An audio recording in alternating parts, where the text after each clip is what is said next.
هذا سبيل الله قد وضحت أعلامه من فوقه نور يمضي عليه المؤمنون به درب الهدى بالقوم معمور. هو صحيح البخاري واسمه الجامع الصحيح المسند من حديث رسول الله صلى الله عليه وسلم وسنته. وعلموا من تقدرون على تعليمه والكل مأجور.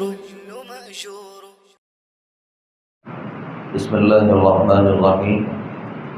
باب هل يجعل للنساء يوم على حدة في العلم. باب ہے کیا عورتوں کے لیے تعلیم کا الگ دن مقرر کیا جائے. حدثنا آدم قال حدثنا شعبة قال حدثني ابن الأصبهاني قال سمعت أبا صالح ذكوان يحدث عن ابی سعید الخدری رضی اللہ عنہ. ابو سعید خدری بیان کرتے ہیں قالت النساء للنبی صلی اللہ علیہ وسلم، عورتوں نے نبی کریم صلی اللہ علیہ وسلم سے کہا غلبنا علیک الرجال، آپ کے ارد گرد مرد ہم پر غالب آ گئے ہیں. فجعل لنا یوما من نفسک، آپ اپنی طرف سے ہمارے لیے ایک دن مقرر کر دیجئے. فوعدہن یوما لقیہن فیہ، تو آپ صلی اللہ علیہ وسلم نے ان سے ایک دن کا وعدہ فرما لیا جس میں فوعدہن، آپ صلی اللہ علیہ وسلم ان کو واعظ فرمائیں گے. وامرہن، اور انہیں احکامات جو ہیں اس کی نصیحت کریں گے. فکان فیما قال لہن، تو آپ نے جو کچھ ان سے کہا ان میں سے ایک یہ بات بھی تھی ما منکم امرأۃ تقدم ثلاثة من ولدها الا کان لها حجابا من النار. تم میں سے جو بھی عورت اپنے بچوں میں سے 3 بچے آگے بھیجے گی تو وہ اس کے لیے آگ سے رکاوٹ ہو جائیں گے.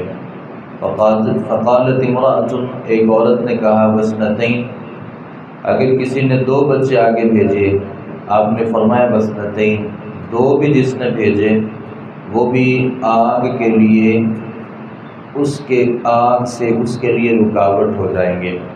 امام بخاری نے باب ذکر کیا کہ عورتوں کے لیے الگ سے تعلیم کا کوئی دن مقرر کیا جائے، اور حدیث ذکر کی کہ عورتوں نے خود ہی نبی اکرم صلی اللہ علیہ وسلم سے کہا کہ مرد جو ہیں وہ ہم پر غالب آ گئے ہیں. یعنی غالب آنے کی وجہ یہ ہے کہ مرد تو جو صحابہ کرام تھے وہ اکثر نبی کریم صلی اللہ علیہ وسلم کے ساتھ رہتے، نماز پڑھنے کے لیے مسجد میں آتے، جہاد کے معاملے میں نبی صلی اللہ علیہ وسلم کے ساتھ رہتے، خطبہ جمعہ میں بھی شرکت کرتے، اور پھر آپ صلی اللہ علیہ وسلم سے ان کا ملاقات کرنا بھی عورتوں کی نسبت آسان تھا.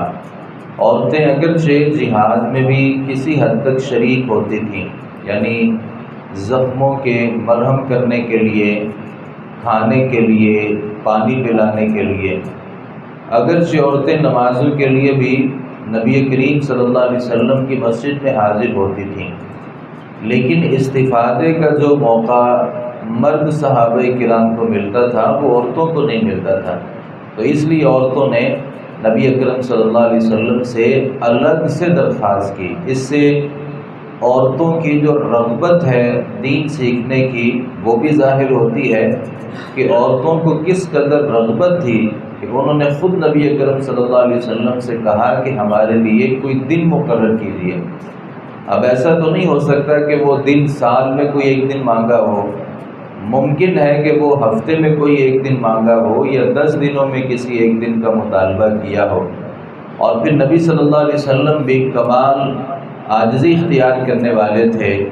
عورتوں نے جب نبی صلی اللہ علیہ وسلم سے گفتگو کے لیے یا علم سیکھنے کے لیے وقت مانگا تو نبی صلی اللہ علیہ وسلم نے بھی انہیں وقت دے دیا. تو بعض لوگ ٹائم ہی نہیں دیتے اور انہیں یہ لگتا ہے کہ وہ بہت مصروف ہیں۔ نبی صلی اللہ علیہ وسلم سے بڑھ کے کوئی بھی مصروف نہیں تھا، تو آپ سے جب وقت مانگا گیا تو آپ نے صحابیات کو وقت دیا۔ نبی صلی اللہ علیہ وسلم نے پھر انہیں کئی ساری نصیحتیں کی۔ ان نصیحتوں میں سے ایک نصیحت یہ تھی کہ جس عورت نے 3 بچے آگے بھیج دیے، مطلب یہ کہ اس کے 3 بچے فوت ہو گئے، تو یہ 3 بچے اس کے اور آگ کے درمیان رکاوٹ ہو جائیں گے۔ نبی صلی اللہ علیہ وسلم نے عورتوں سے جو گفتگو کی اس کا تعلق بھی عورتوں کے ساتھ تھا، کیونکہ بچے کی وفات کے وقت جو سب سے زیادہ تکلیف ہوتی ہے وہ والدہ کو ہوتی ہے، کیونکہ اس کی والدہ نے اپنے اس بچے کو کئی مہینے تک اپنے پیٹ میں رکھا ہوتا ہے، جس سے اس کے احساسات ہوتے ہیں اور وہ اس کی دھڑکن کو محسوس کرتی ہے، پھر اس سے اس کی قربتیں ہوتی ہیں، تو پھر ولادت کے وقت بھی جو اس کے لیے جو تکالیف اس نے اٹھائی ہوتی ہیں وہ بھی ناقابل برداشت ہوتی ہیں۔ تو اس صورت میں جب وہ بچہ اللہ کے پاس چلا جاتا ہے تو یہ ماں کے لیے ایک بہت بڑا صدمہ ہوتا ہے۔ تو نبی صلی اللہ علیہ وسلم نے ایسی عورتوں کو حوصلہ دیا اور کہا کہ یہ آگ میں آپ کے لیے رکاوٹ بن جائیں گے۔ تو کسی عورت نے سوال کیا کہ نبی صلی اللہ علیہ وسلم یہ بتائیے کہ اگر کسی کے 2 بچے اللہ کے پاس چلے جائیں گے، تو آپ صلی اللہ علیہ وسلم نے ان کے لیے بھی یہی فضیلت ذکر کی۔ اور ایک دوسری حدیث میں نبی اکرم صلی اللہ علیہ وسلم نے ایک جو بچہ ہے نا اس کے بارے میں بھی یہی بات ارشاد فرمائی کہ جس کا ایک بچہ بھی اللہ کے پاس چلا گیا تو وہ بھی اس کے لیے رکاوٹ بن جائے گا۔ اس سے اگلی حدیث جو ابو ہریرہ رضی اللہ عنہ سے منقول ہے اس میں یہ الفاظ ہے ثلاثۃ لم یبلغ الحنث، 3 وہ بچے جو ابھی بلوغت تک نہیں پہنچے، جو بلوغت تک پہنچ گئے، جوان ہو کے کوئی بچہ چلا گیا، اس نے تو اپنی زندگی کا بہت سارا حصہ جو ہے وہ اپنے ماں باپ کے ساتھ گزار لیا، تو یہ فضیلت والا اس طرح نہیں ہے۔